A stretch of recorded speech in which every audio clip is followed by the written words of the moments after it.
Kız bürcünün inadını daşıyıram içimde.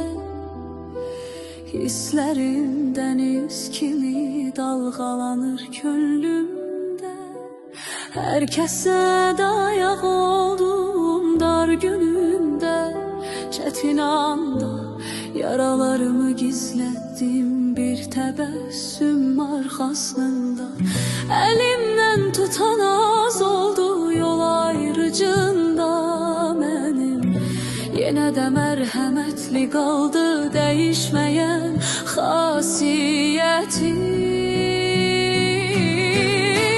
Ben cehennem alovu yanaram sönmərəm.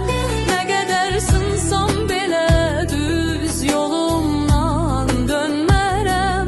Kıskanaram sevdiğimi, yürekten bağlanaram. Deli soğruğum ile külək kimi yaşaram.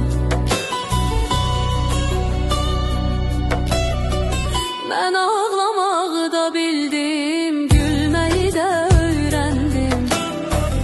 Düşe düşe ayağa kalkmağı da ben seçtim.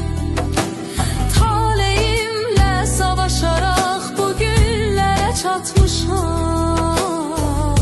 Küle dönen arzuların içinden doğulmuşam. Ben cehennem alovu yanaram sönmərəm. Ne kadar sınsam bile düz yolumdan dönmərəm. Kıskanaram sevdiğimi, yürekten bağlananam. Deli soğruğum ile külək kimi yaşaram. Bir ad değil sadece, bir hayat hikayesidir.